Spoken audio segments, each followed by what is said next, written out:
Bismillahirrahmanirrahim. Assalamualaikum warahmatullahi wabarakatuh. Yang terhormat Bapak Kepala Sekolah, yang kami hormati segenap staf, guru, dan pembina OSIS, dan yang saya hormati, saya cintai, dan saya banggakan peserta didik baru. Pertama-tama, marilah kita panjatkan puji syukur kehadirat Tuhan Yang Maha Esa, Zat yang Maha Agung, Maha Segalanya, pemberi beribu-ribu nikmat yang tak terhingga, termasuk nikmat sehat siang hari ini, sehingga kita semua dapat melaksanakan rangkaian kegiatan MPLS. Sebelum saya memberikan materi tentang ketaatan hukum dan antisipasi kenakalan remaja, saya akan memperkenalkan diri saya, karena ada pepatah mengatakan barang siapa tak kenal maka tak sayang. Nama saya Winarsa, Sarjana Hukum, pangkat Komisaris Polisi, Kapolsek Pleret. Putra sudah dua, yang pertama ngajar di SMP Negeri Rengas Dengklok, yang kedua baru masuk SMP IT di Kerawang, bedanya 15 tahun. Kemudian istri baru satu, alhamdulillah satu profesi, sekarang menjadi Kapolsek Telaga Sari, Polres Kerawang, namanya AKP Kumisip Sarjana Sosial. Selanjutnya berkaitan dengan materi ketaatan hukum. Ketaatan pada peraturan dan hukum adalah sebuah konsep yang harus diwujudkan dalam diri setiap warga negara. Semakin seseorang itu taat hukum, maka bisa dikatakan kesadaran hukumnya juga tinggi.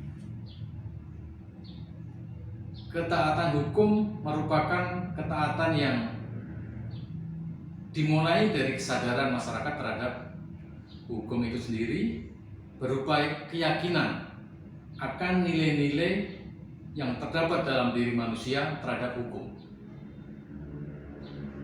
Dan kata lain, ketaatan hukum, seseorang memiliki arti bahwa orang itu telah memiliki kesadaran yang tinggi, taat terhadap peraturan dan perundang-undangan hukum yang berlaku, kepastian hukum yang berlaku, dan mempertahankan ketertiban umum, ketertiban hukum yang sudah ada di masyarakat. Maka untuk dapat melihat seseorang itu taat hukum, bisa dia dari perilaku sehari-hari. Adik-adik peserta didik baru yang saya banggakan, bahwa di lingkungan sekolah juga pasti ada peraturan sekolah yang wajib kita laksanakan, wajib kita taati, dan barang siapa melanggar pasti ada konsekuensi hukumnya, dari mulai peneguran, hukuman fisik, sampai hukuman yang terberat. Misalnya siswa dikeluarkan dari sekolah, tentu saja melihat bobot pelanggaran yang dilakukan. Bentuk-bentuk pelanggaran yang biasa dilakukan oleh siswa dimanapun berada, antara lain mulai terlambat masuk sekolah, membolos sekolah, tidak memakai seragam, rambut gondrong, berantem, menyontek, dan lain-lain. Selanjutnya, kita tidak terasa sudah 2 tahun hidup berdampingan dengan yang namanya corona, virus yang mempunyai efek luar biasa terhadap tatanan kehidupan berbangsa dan bernegara. Ada berbagai produk hukum, instruksi menteri, instruksi gubernur, peraturan daerah, dan lain-lain yang pada intinya bertujuan untuk menghambat penyebaran virus corona di seluruh tanah air Indonesia. Contohnya, Instruksi Mendagri Nomor 15 Tahun 2021 sebagaimana telah diubah dengan Instruksi Mendagri Nomor 16 Tahun 2021 tentang PPKM darurat coronavirus tahun 2019 di wilayah Jawa dan Bali.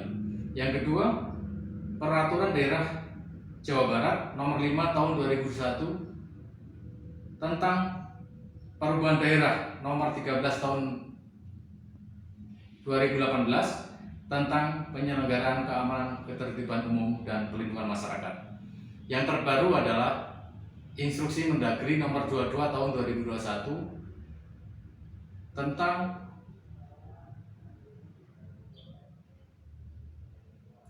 PPKM level 4 di Jawa dan Bali yang insya Allah akan diberlakukan sampai tanggal 25 Juli 2021.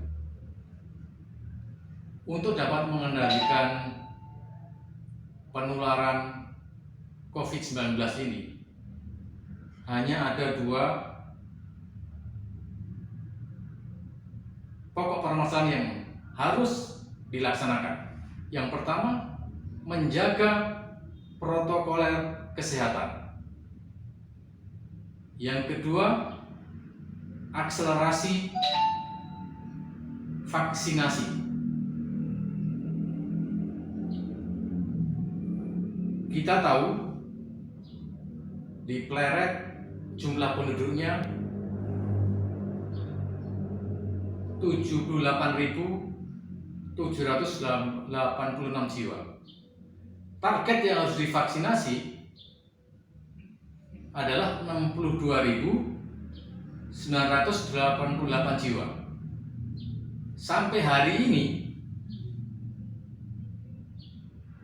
di Puskesmas Pleret baru mampu melaksanakan vaksinasi kurang lebih 8,7%. Kalau dihitung total jiwa 5.000 sekian.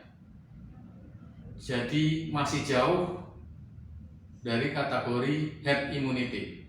Herd immunity adalah ketahanan komunal di mana 70-80% warganya sudah divaksin.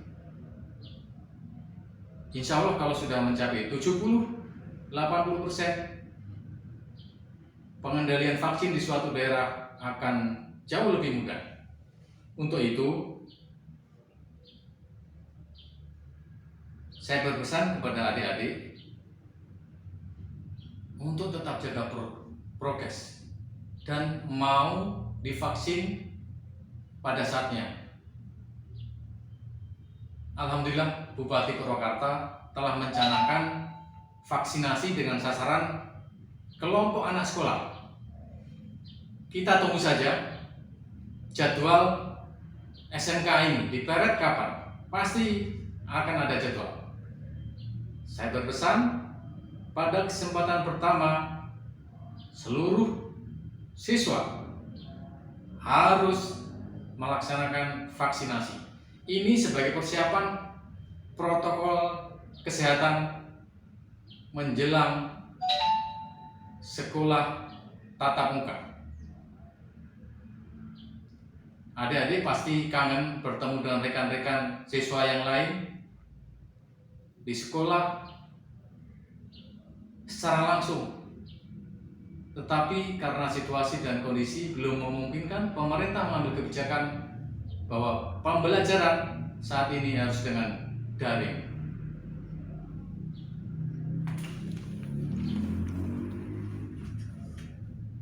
saya berpesan kepada adik-adik untuk kiranya mau menjadi duta mensukseskan gerakan vaksinasi yang dilaksanakan oleh pemerintah. Vaksinasi itu sehat, vaksinasi itu halal, vaksinasi itu aman. Jangan percaya sama hoax.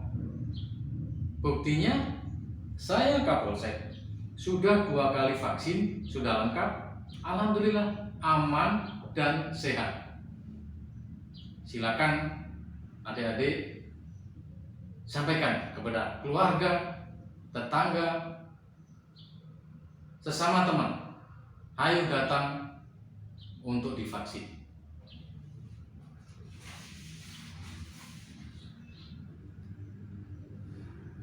Adik-adik peserta didik baru yang saya cintai dan saya banggakan. Saya selaku Kapolsek berpesan dan mengimbau kepada semuanya yang sudah divaksin maupun yang belum dan akan divaksin untuk senantiasa melaksanakan protokol kesehatan. Kalau Bupati Purwakarta bukan 5M lagi, tapi 6M. Apa itu? Mencuci tangan, memakai masker, menjaga jarak, menjauhi kerumunan, mengurangi mobilitas, dan hindari mayoran. Apa itu mayoran? Makan-makan bersama, berkumpul. Ini yang selama ini masih sering ditemukan oleh Satgas COVID. Adik-adik harus dapat menjadi contoh, menjadi pionir, menjadi duta untuk hidup tertib dan sehat. Kemudian materi berikutnya, bagaimana kiat-kiat untuk dapat mengantisipasi kenakalan remaja. Saya berpesan kepada rekan-rekan guru untuk di lingkungan sekolah,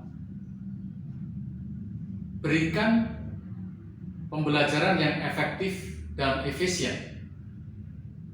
Yang kedua, hindari kekosongan jam pelajaran. Berikan tugas dan kegiatan yang positif. Yang ketiga, berikan reward and punishment. Yang keempat, terapkan aturan sekolah secara konsisten, tegas, dan terukur. Kemudian yang kelima, berikan ekstrakurikuler terhadap anak didik sesuai dengan minat dan bakatnya. Kemudian untuk peserta didik agar fokus dengan tugas dan tanggung jawab sebagai siswa, belajar, dan belajar. Hindari satu, minum minuman keras. Yang kedua, membawa senjata tajam. Yang ketiga, tidak ada tawuran. Yang keempat, tidak ada geng motor, tidak ada kebut-kebutan. Bijak dan cerdas dalam menggunakan medsos. Yang terakhir, taati dan ikuti produk peraturan sekolah. Hati-hati dengan narkoba. Janji-janji para pengedar narkoba, memakai narkoba itu asik, memakai narkoba itu happy, memakai narkoba itu sehat. Nonsen, tidak ada, bohong semua. Gara-gara narkoba kita naik motor, hilang kontrol, bisa kecelakaan tunggal, bisa nabrak orang, yang rugi kita sendiri, termasuk masyarakat. Pengaruh narkoba, berantem, membawa senjata tajam, bisa melukai orang lain. Akibatnya bisa berurusan dengan hukum. Kalau sudah itu yang terjadi, nama sekolah tercemar, orang tua keluarga tercemar, diri pribadi siswa sudah hancur masa depannya. Itu saja yang bisa saya sampaikan. Selamat belajar hingga lulus, raih prestasi, gantungkan cita-cita setinggi langit dengan skill, kemampuan yang baik. Dunia lapangan pekerjaan telah menunggu kalian. Sekali lagi saya berpesan, jadilah anak yang berprestasi. Sekian, mohon maaf apabila ada kekurangannya, karena kekurangannya milik saya pribadi, dan sesuatu yang akbar, yang benar, yang mutlak hanya milik Allah Subhanahu wa Ta'ala. Demikian saya akhiri. Wassalamualaikum warahmatullahi wabarakatuh.